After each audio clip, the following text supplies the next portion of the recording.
Avec les nouveaux tarifs du président Trump sur notre économie, ce n'est pas prudent de rester aussi dépendant d'un seul marché d'exportation, les États-Unis. Le Canada doit aussi chercher à vendre davantage à d'autres pays. Et j'en ai trouvé un. C'est un pays qui a besoin de nos produits et qui vend des choses dont on a besoin. C'est une démocratie pacifique, riche en ressources, et ses habitants sont connus pour leur gentillesse. Ils partagent notre climat, notre culture, et croyez-le ou non, ses langues officielles sont le français et l'anglais, comme nous. Mais il y a un problème. Ce pays nous impose de grandes barrières commerciales qui nous coûtent 5 000 $ par personne. Imaginez si on pouvait régler ça. Ce pays serait notre partenaire idéal. Donc, quel est ce pays? La Suisse? La France? Non. Notre nouveau principal partenaire commercial va être le Canada.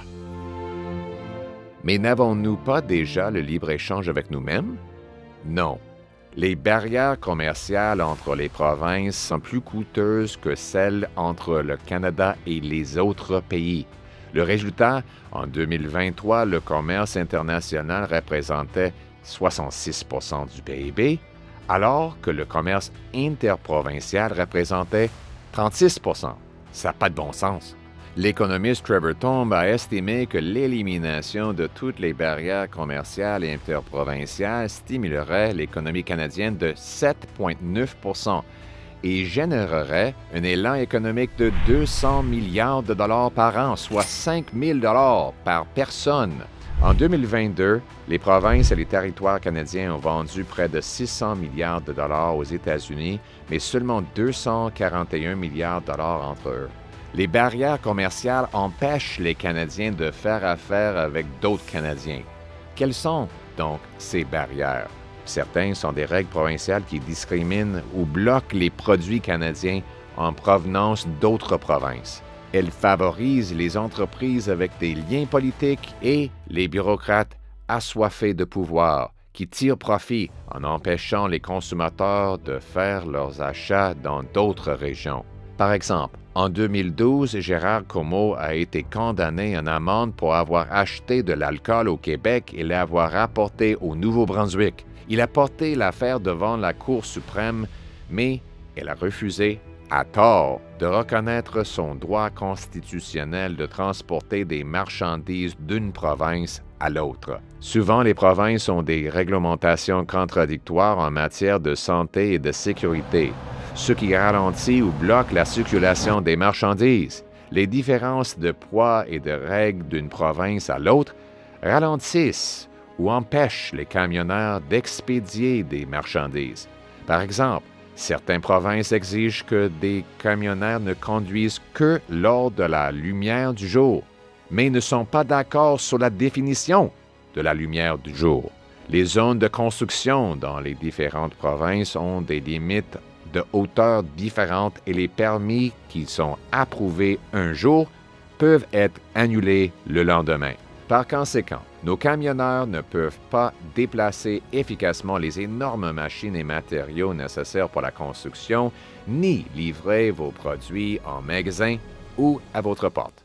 Les lois de la physique sont les mêmes dans toutes les provinces.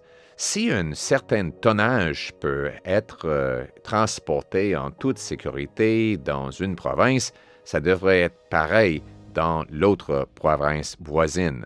L'harmonisation des règles relatives au poids, aux dimensions, à l'espace libre, à la formation et la certification des camionneurs permettrait aux camionneurs de transporter des centaines de milliards de dollars de marchandises entre provinces et augmenterait notre PIB de 1,6 milliard de dollars.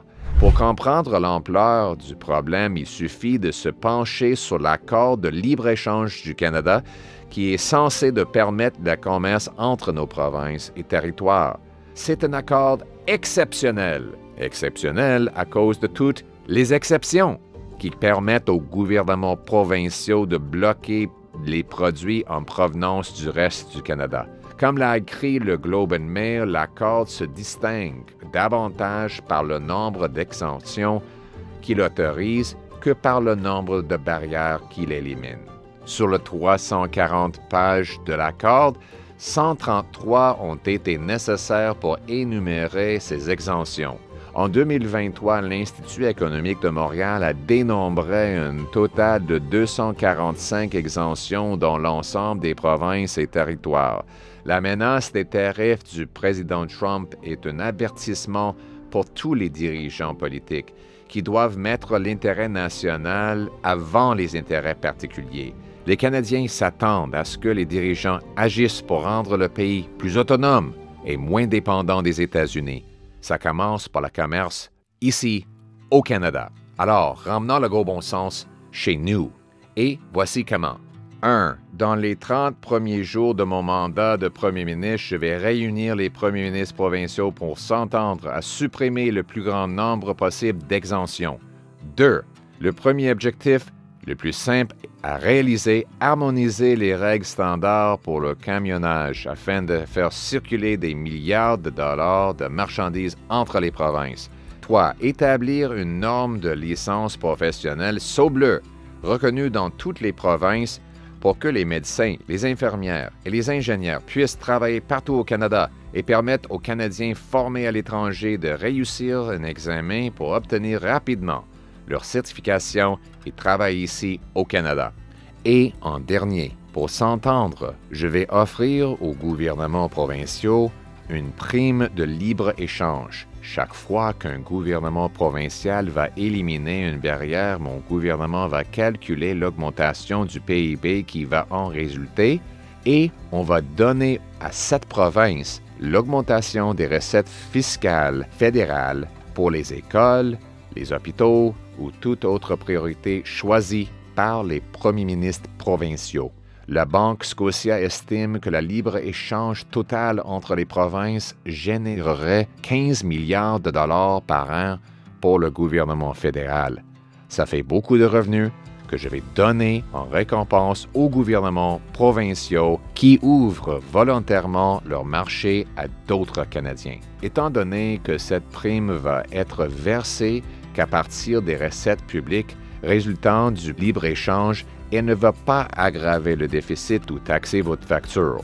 Le libre-échange au Canada ne va pas suffire pour remplacer le marché américain qui est la plus grande économie de l'histoire du monde, mais on doit commencer à ramener plus d'affaires chez nous, prendre soin de nous-mêmes et réduire notre dépendance aux forces qui sont hors de notre contrôle et hors de notre pays. Ça veut dire qu'il faut approuver les pipelines, les lignes ferroviaires et les lignes de transmission et accélérer les ports pour vendre davantage dans notre pays, pas juste à l'étranger. On doit reprendre le contrôle de nos vies et de notre pays. Le Canada d'abord, le Canada avant tout, le Canada toujours. Ramenons le gros bon sens chez nous.